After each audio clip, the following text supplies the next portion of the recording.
Bonjour. Vos pensées créent. Chaque pensée que vous émettez, chaque parole qui l'accompagne, chaque acte qui en suit, crée la suite de votre histoire. Nous sommes de manière inconsciente des créateurs permanents de notre réalité. Alors pourquoi je vous dis ça? Alors, je reçois beaucoup de réactions sur mes vidéos par mail. Les gens passent par mon site, la page contact, et je me sens très flatté quand ça arrive, bien sûr. Ça caresse bien mon ego. Et parfois, il y a un petit échange qui se crée ensuite. Et ce qui vient le plus souvent, c'est que les gens me remercient en disant que ça correspond, ce que je dis correspond exactement à ce qu'ils pensent. Et bien sûr, je connais ça depuis que j'accompagne. Il y a régulièrement des gens qui me disent que ce que j'exprime, c'est ce qu'ils ont toujours pensé, mais qu'ils n'ont jamais su vraiment exprimer ou mettre, comment dire, à la surface de leur conscience, si on peut dire ça comme ça. Mais quand il y a cet échange qui se fait, parfois par mail, je me rends compte qu'en fait, ma manière de voir les choses ne correspond pas à ce que la personne pense, elle. Ce que je me rends compte souvent, c'est que beaucoup de gens parlent d'unité et en fait, de mon point de vue, c'est pas de l'unité dont ils parlent. Pour moi, elle parle toujours encore de la dualité. Elle parlerait de l'unité un peu comme un arbre dans une forêt. Ça veut dire que l'unité, ça serait la forêt et on serait l'arbre. Mais pour moi, c'est toujours la dualité, puisqu'il y a un arbre et il y a les autres arbres. Ou comme un goutte d'eau dans un océan qui est fait de gouttes d'eau. C'est toujours la dualité pour moi. Et ça se manifeste dans ce cas-là, pour moi, dans ma perception, dans le fait que ces personnes, en fait, continuent à accuser quelqu'un ou quelque chose. C'est pour moi la manifestation la plus flagrante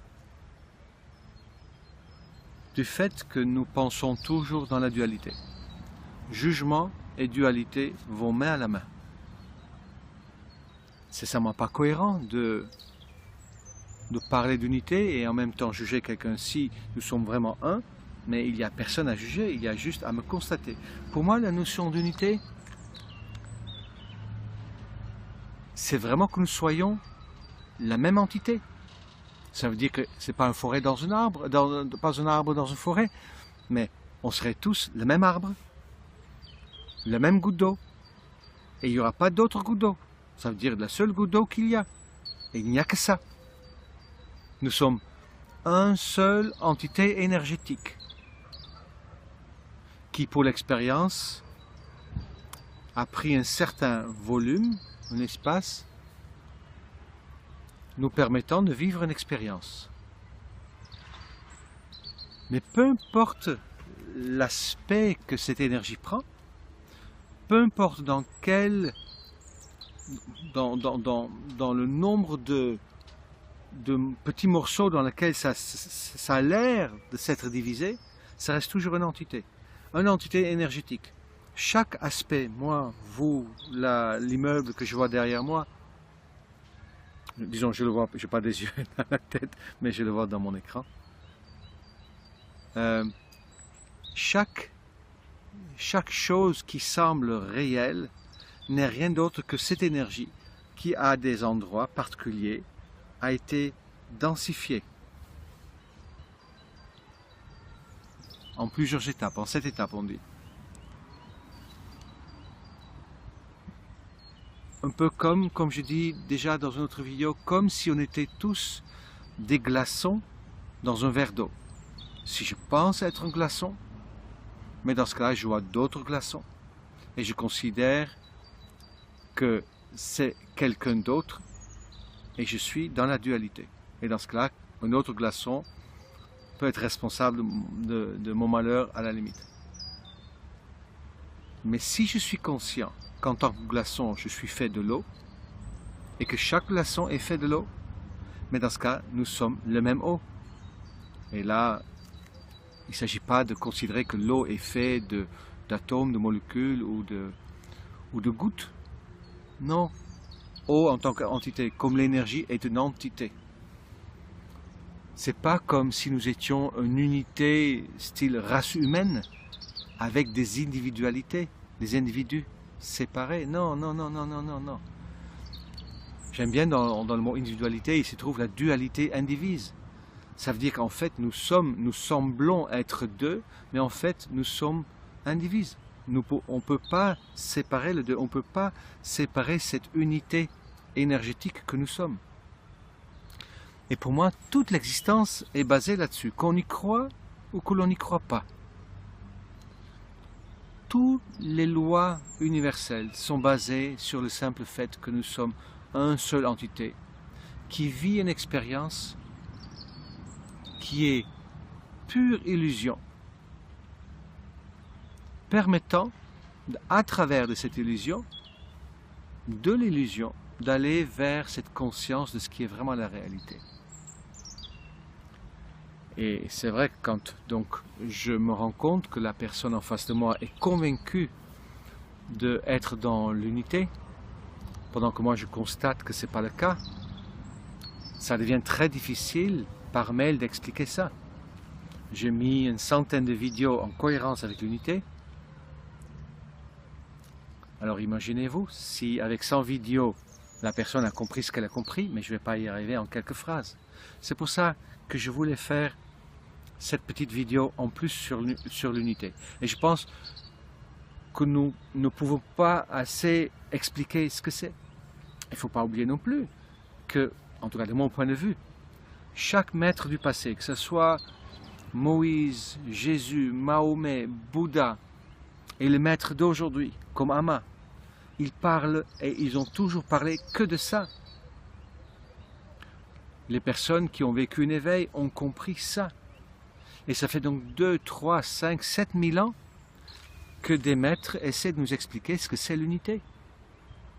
Et je constate que nous n'avons toujours pas compris. Et peut-être le fait que je vous explique, ça voudrait dire que je n'ai pas encore entièrement intégré, puisque moi-même, je vis dans quelque chose qui a l'air tellement réel. Et moi-même aussi, j'ai grandi avec la conviction que ce que je vois comme réalité est réellement la réalité. Et même si j'ai vécu cet éveil, mais ça ne veut pas dire que je perçois ce dont je suis conscient. Un peu comme dans le film Matrix. Le figure principale, je ne me rappelle plus le nom dans le film, mais c'est le même acteur qui jouait dans Speed, et je me rappelle, il comprend au fur et à mesure de quoi il s'agit. Et c'est qu'à la fin, qu'en fait, quand il comprend réellement que c'est un jeu dans lequel il arrive à sauter des distances de la taille d'un immeuble, et soudainement, il perçoit, au-delà de son habitude, que sa réalité est faite de bits et de bytes. Je pense que c'est comme ça que ça se passe chez nous. Sur notre chemin, nous commençons avec la conviction que la réalité dans laquelle nous vivons est la réalité vraie. Et à la fin de notre parcours, nous percevons que c'est autre chose. Ce n'est pas que nous le croyons nécessairement. Il se peut très bien que nous le percevons, puisque sur le chemin, la vie nous pousse. En tout cas, c'est ce que je constate. Parce que même si je ne le savais pas, je voyais très très bien que si j'agissais d'une certaine manière avec un certain cadre de référence, mais je récoltais certaines réactions de la vie, et si je fonctionnais avec un autre cadre de référence, mais je récoltais d'autres choses dans la vie. Donc il y a bien quelque chose où la vie dit, pas par là, mais plutôt par là. Et ce que je constate, et ce dont je suis persuadé, c'est que la vie nous pousse à aller vers l'unité. Et nous, comme nous ne le savons pas, nous résistons un peu comme dans cette image où nous sommes parachutés dans une rivière qui va automatiquement vers la mer, et la mer serait dans ce cas-là notre réalisation. Et comme nous ne savons pas que ça va automatiquement vers la mer et que nous nous prenons pour une personne, pour une individualité, alors nous allons résister, se mettre debout, nager en contre-courant, s'accrocher à la berge. Nous sommes en quelque sorte la résistance la plus grande, l'obstacle le plus grand à notre propre bonheur. Puisque je me rends bien compte que le bonheur ou l'état de paix, elle vient au fur et à mesure que cette conscience devient plus claire et se manifeste de plus en plus. Oui, je ne vois pas entre les choses, je ne vois pas la continuité de l'énergie. Si je pouvais enlever la partie gauche, l'hémisphère gauche, et que fonctionner qu'avec mon hémisphère droite, mais il se pourrait très bien que je verrais la continuité des choses. C'est comme si on a un hémisphère par réalité, un hémisphère pour la dualité, un hémisphère pour l'unité. Et au fur et à mesure que je sors de mon côté rationnel, mais je vais peut-être dans une perception plus fine. Et de quelle manière ça se passe? Mais au fur et à mesure que je rencontre de défis qui ne sont qu'un jeu pour moi, mais j'ai des choix. Soit je réagis à partir de mon cadre de référence dualiste, de ma peur, de mes résistances, de mes convictions que c'est comme ça, de mes blessures, soit je réagis à partir de l'amour, à partir de l'absence de peur, à partir de la conscience que nous sommes tous un seul créateur. Et je me rends bien compte que si je reste là, les choses ne changent pas. Si je réagis comme ça, les choses changent. Bien évidemment, sachant que ce sont mes pensées qui créent, ça peut être simplement ma conviction que c'est ça la réalité qui fait que c'est comme ça que ça se passe. Bien évidemment, mais dans l'absolu, de mon point de vue, il n'y a que moi. Il n'y a que mon soi que je perçois à partir de mon moi. Mon soi, le soi que je perçois à partir de mon moi.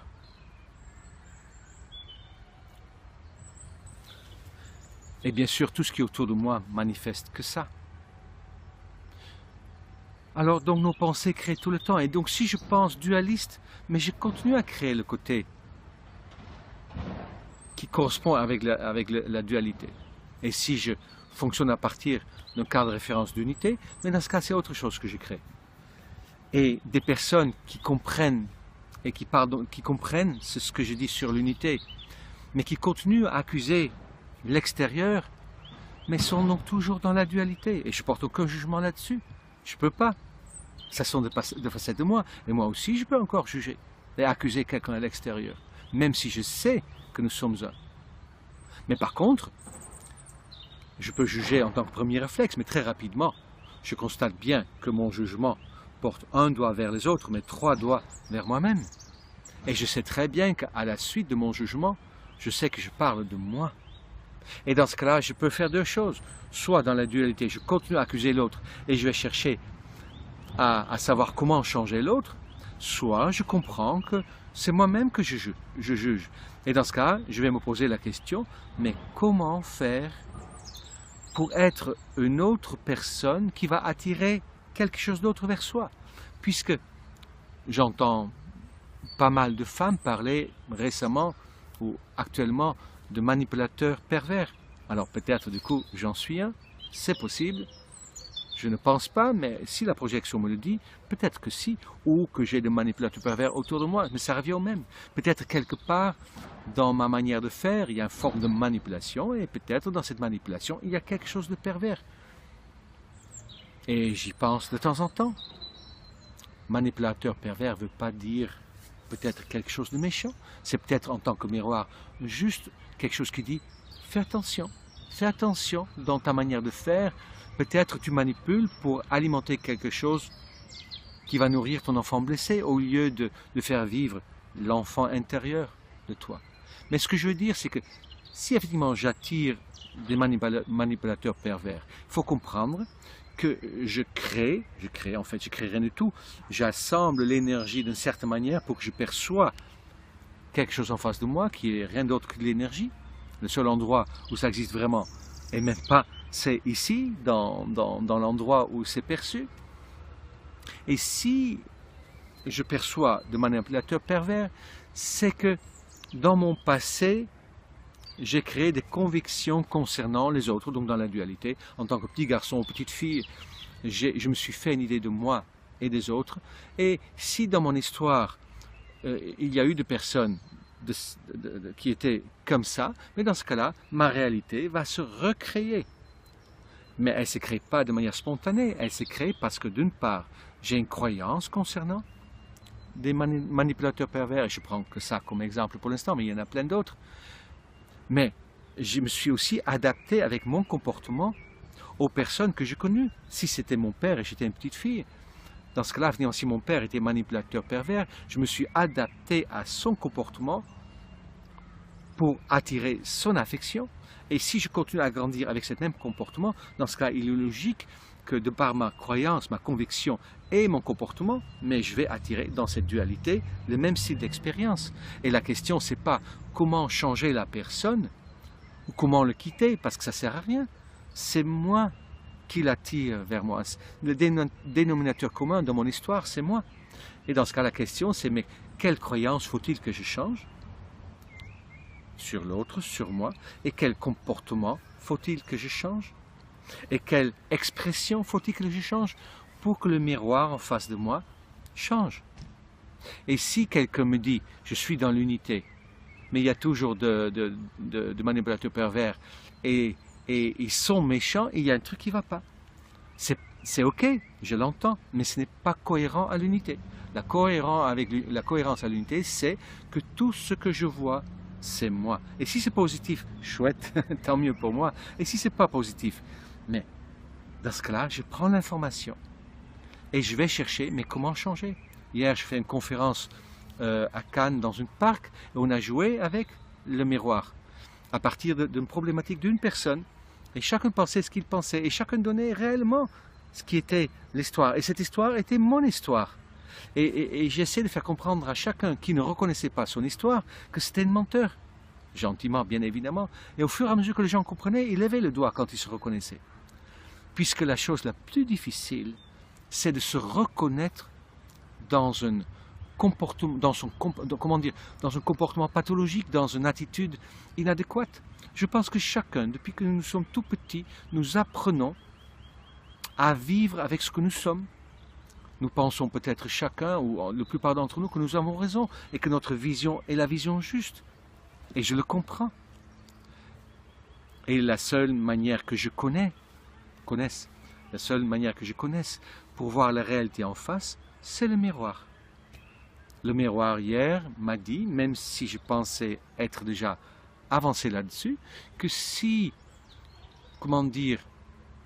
je ne trouve pas encore exactement mon expression parfaite en tant qu'accompagnant, c'est parce que je garde en retenue, parce que je ne me sens pas assez sûr de moi, et du coup, je reste dans un élan de préparation. Voilà, ça c'était le message d'hier. Mais je pourrais très très bien dire, avec mon ego un peu démesuré, peut-être, que non, ça ne me concerne pas, ça concerne les autres que j'accompagne, mais pas moi. Non, ça c'est un orgueil mal placé, c'est pas vrai. Je suis au même point que tous ceux que je constate.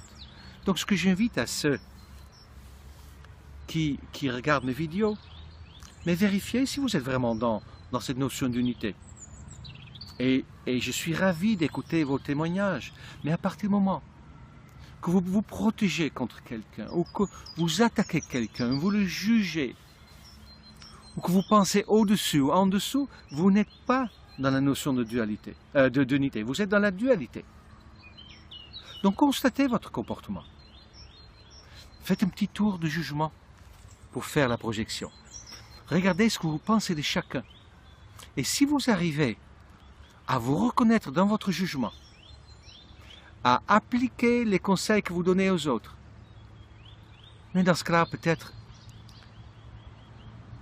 dans ce cas-là, votre vision sur l'unité est réellement une vision d'unité. Sinon, si vous n'arrivez pas, mais constatez tout simplement que dans ce cas-là, si vous vous sentez mieux ou moins bien que l'autre, si vous pensez que ça concerne l'autre mais pas vous, mais dans ce cas, automatiquement, il y a vous et les autres. Et s'il y a vous et les autres, nous sommes au moins deux. Voilà, c'est ce que je voulais partager avec vous aujourd'hui. Je vous souhaite une très très belle journée et à très bientôt. Au revoir. Que, en tout cas de mon point de vue, chaque maître du passé, que ce soit Moïse, Jésus, Mahomet, Bouddha et les maîtres d'aujourd'hui, comme Amma, ils parlent et ils ont toujours parlé que de ça. Les personnes qui ont vécu un éveil ont compris ça. Et ça fait donc 2, 3, 5, 7 000 ans que des maîtres essaient de nous expliquer ce que c'est l'unité. Et je constate que nous n'avons toujours pas compris. Et peut-être le fait que je vous explique, ça voudrait dire que je n'ai pas encore entièrement intégré, puisque moi-même, je vis dans quelque chose qui a l'air tellement réel. Et moi-même aussi, j'ai grandi avec la conviction que ce que je vois comme réalité est réellement la réalité. Et même si j'ai vécu cet éveil, mais ça ne veut pas dire que je perçois ce dont je suis conscient. Un peu comme dans le film Matrix. Le figure principale, je ne me rappelle plus le nom dans le film, mais c'est le même acteur qui jouait dans Speed, et je me rappelle, il comprend au fur et à mesure de quoi il s'agit.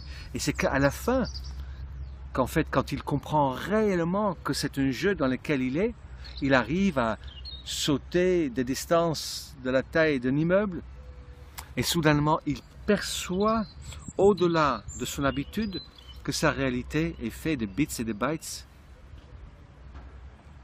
Je pense que c'est comme ça que ça se passe chez nous. Sur notre chemin, nous commençons avec la conviction que la réalité dans laquelle nous vivons est la réalité vraie. Et à la fin de notre parcours, nous percevons que c'est autre chose. Pense, elle. Ce que je me rends compte souvent, c'est que beaucoup de gens parlent d'unité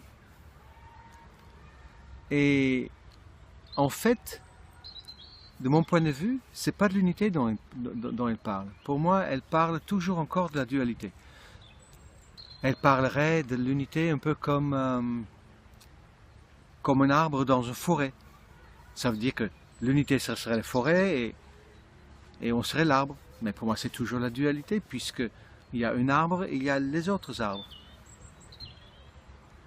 Ou comme un goutte d'eau dans un océan qui est fait de gouttes d'eau. C'est toujours la dualité pour moi.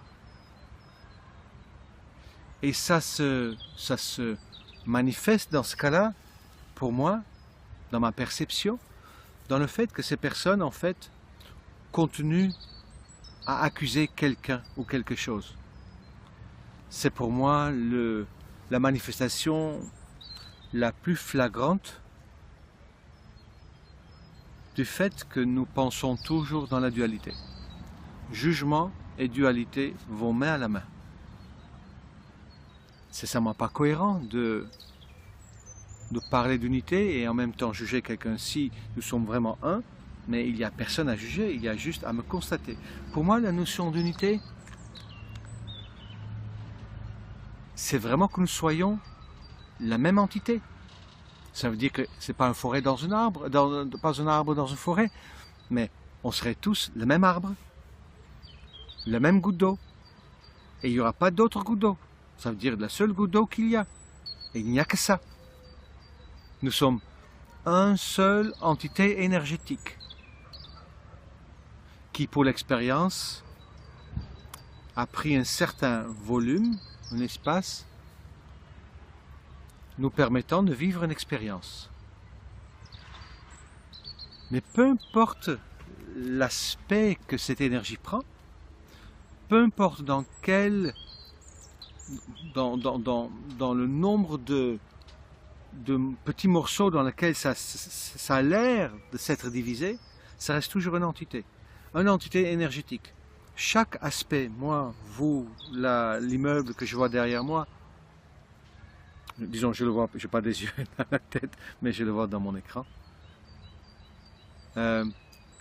Chaque chose qui semble réelle n'est rien d'autre que cette énergie qui, à des endroits particuliers, a été densifiée en plusieurs étapes, en 7 étapes on dit. Un peu comme je dis déjà dans une autre vidéo, comme si on était tous des glaçons dans un verre d'eau. Si je pense être un glaçon, mais dans ce cas-là, je vois d'autres glaçons et je considère que c'est quelqu'un d'autre et je suis dans la dualité.